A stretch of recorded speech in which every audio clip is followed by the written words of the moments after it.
Assalamualaikum warahmatullahi wabarakatuh. Perkenalkan, nama saya Firda Wahyuni Namsa, Prodi Pendidikan Matematika semester 6, Universitas Muhammadiyah Sukabumi. Di sini saya akan mencoba mempresentasikan uji non-parametrik, di mana uji non-parametrik ini dibagi menjadi uji Mann-Whitney dan uji Wilcox. Berikutnya ada pengertian dari uji Mann-Whitney. Digunakan untuk pengujian perbandingan rata-rata dua sampel independen. Jika asumsi dalam statistik parametrik tidak dipenuhi, misalnya data berbentuk ordinal atau nominal, tidak berdistribusi normal, atau tidak diambil secara acak. Yang kedua adalah uji Wilcox atau lebih dikenal dengan nama uji bertanda peringkat Wilcox, merupakan alternatif bagi uji perbedaan dua rata-rata di antara dua sampel yang berpasangan. Di sini ada contoh soal untuk uji Mann-Whitney, di mana seorang peneliti ingin meneliti apakah terdapat perbedaan pencapaian siswa dalam suatu tes di mana proses pembelajarannya diberi kritik dan diberi pujian. Oleh karena itu, ia mengambil sampel sebanyak 8 orang siswa untuk diberi kritik dalam setiap proses pembelajarannya, serta mengambil 9 orang siswa untuk diberi pujian dalam setiap pembelajarannya. Perlakuan terhadap kedua kelompok dilaksanakan selama 2 minggu. Setelah 2 minggu berlalu, kedua kelompok diberi tes yang sama. Adapun skor yang diperoleh kedua kelompok sampel adalah sebagai berikut. Yang pertama ada kritik atau diberi simbol X, yaitu -3, -2, 0, 0, 2, 5, 7, 9. Dan pujian atau Y yang diberi peringkat atau skor 0, 2, 3, 4, 10, 12, 11, 19, 21. Jika data diuji pada tarif signifikansi 5%, bagaimana kesimpulan penelitian tersebut?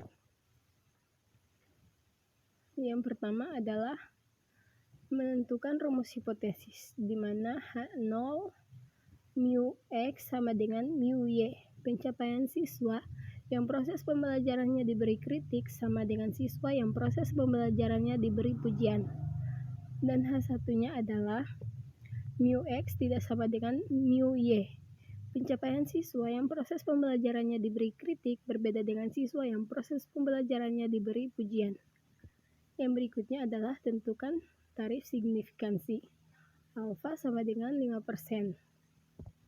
Yang ketiga, susunan data gabungan X dan Y dari yang terkecil sampai yang terbesar serta peringkatnya ada di tabel ini. Untuk -3, 2 sampai ke 21 itu adalah nilai dari skor yang dikumpulkan. Dan 1 sampai 17 itu adalah peringkatnya. Dan untuk menghitung peringkat, contohnya seperti misalkan -3 berada di urutan pertama, dan -3 cuma 1, berarti 1/1 hasilnya 1. Kemudian -2 berada di posisi kedua, dan -2 cuma 1, berarti 2 dibagi 1, hasilnya 2. Dan yang 0 itu berada di posisi ke-3, 4, 5, berarti 3 tambah 4 tambah 5 dibagi 3. Kenapa dibagi 3? Karena si 0-nya ada 3, hasilnya 4, dan sampai seterusnya. Terus yang berikutnya adalah beri peringkat data X dan Y. Kalau yang pertama adalah gabungan dari peringkat, kemudian yang keempat ini disuruh untuk membuat peringkat X dan Y-nya. Jadi si -3, -2, 0, 0 diganti jadi 1, 2, 4, dan seterusnya sampai ke 15. Dan yang kelima adalah gabungan dari XR. yaitu 1 gabungan dari peringkat. Berarti 1 ditambah 2 sampai ke 12 dan hasilnya adalah 50,5. Dan gabungan dari RY atau gabungan dari pujian hasilnya adalah 102,5. Berikutnya ada menghitung nilai U man Whitney dan melihat nilai U terkecil, yaitu dengan menggunakan rumus. Untuk U1 sama dengan NX NY plus NX dikali NX plus 1 dibagi 2 kurangi RX, di mana N-nya adalah NX-nya adalah 8 dan NY-nya adalah 9. Si 8 dan 9 itu dapat dari pujian dan kritik, di mana kritik itu ada 8 sampel, kemudian 9 itu dari pujian yang 9 sampel.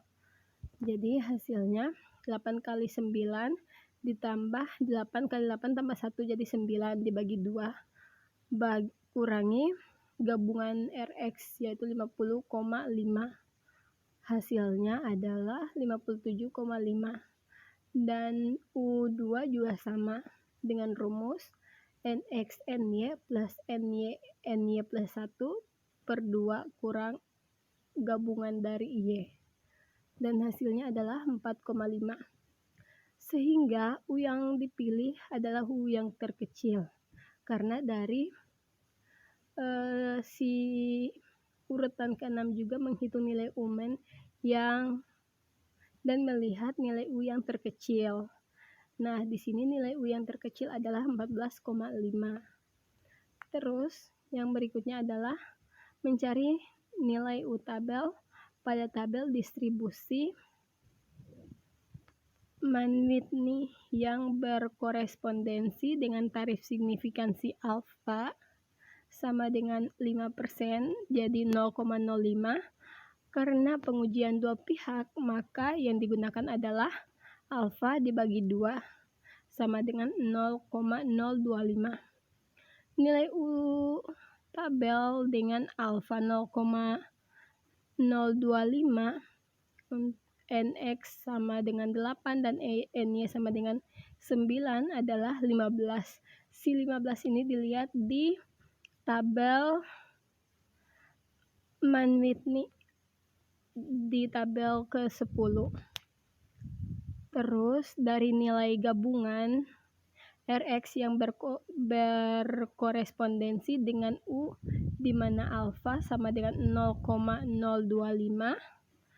NX sama dengan 8 dan NY sama dengan 9 adalah 51 sampai 93. Hasilnya juga dilihat di tabel nilai gabungan. Yang berikutnya ada menentukan keputusan uji dengan kriteria pengujian untuk uji dua pihak. Tolak H0 jika menggunakan nilai RX yang berkorelasi dengan U adalah nilai RX sama dengan 50,5. Sama dengan atau berada di bawah 51 atau jika RX sama dengan 50,5 sama dengan atau melampaui 93. Jika menggunakan kriteria U, tolak H0 jika nilai U hitung kurang dari atau sama dengan U tabel karena nilai RX sama dengan 50,5 berada di bawah 51, maka H0 ditolak, atau karena nilai U hitung sama dengan 14,5 kurang dari nilai U tabel sama dengan 15, maka H0 ditolak. Maka kita bisa menarik kesimpulan dari rumus hipotesis. Maka kesimpulannya, pencapaian siswa yang proses pembelajarannya diberikan kritik berbeda dengan siswa yang proses pembelajarannya diberi pujian. Karena nilai RX rendah mengindikasikan bahwa pencapaian siswa yang proses pembelajarannya diberi pujian lebih baik daripada siswa yang proses pembelajarannya diberi kritik. Oke, ini kita masuk ke yang kedua atau B, uji Wilcon. Dengan contoh soal, seorang peneliti ingin mengetahui benar tidaknya vitamin jenis A membuat perbedaan dalam kinerja otak. Oleh karena itu, ia mengambil 10 sampel anak usia 10 sampai 13 tahun. Peneliti mengukur kinerja otak 10 anak tersebut dengan suatu tes tertentu sebelum diberikan vitamin jenis A. Kemudian diberikan vitamin jenis A tersebut dalam dosis yang sama selama 2 minggu. Setelah selesai pemberian vitamin, peneliti memberikan tes kembali pada 10 anak tersebut. Adapun skor hasil tes kinerja otak sebelum dan sesudah pemberian vitamin dan sebagai berikut. Hasilnya di sini dilihat di tabel. Sebelumnya dilambangkan dengan X dan sesudahnya dilambangkan dengan Y. Untuk skornya seperti ini.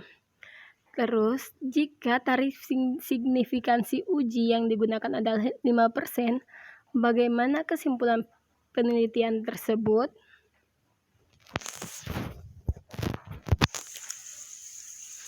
Yang pertama, sama seperti materi awal, kita harus menentukan rumus hipotesis di mana H0 mu X sama dengan mu Y. Rata-rata kinerja otak sebelum dan sesudah mengkonsumsi vitamin jenis A sama, dan H1-nya mu X tidak sama dengan mu Y. Rata-rata kinerja otak sebelum dan sesudah mengkonsumsi vitamin jenis A berbeda. Yang berikutnya, tentukan tarif signifikansi. Untuk alfa sama dengan 5% ada di soal. Berikutnya, yang ketiga, kita disuruh untuk menentukan nilai Wilcon hitung melalui tabel kerja. Yang pertama, kita harus menentukan berapa pasang. Tadi kan ada 10 pasang, berarti 1 sampai 10. Terus sebelum dan sesudah. Jadi kita harus menentukan dulu si sebelum dan sesudah, kan udah ada di soal, dimasukin. Terus perbandingan dari sebelum dan sesudah dimasukin ke X sampai Y. Berarti misalkan 24 ke 28 perbedaannya ada 4. Terus 39 ke 29 perbedaannya ada 10, sampai ke 22 sampai 21 perbedaannya juga 10 sama.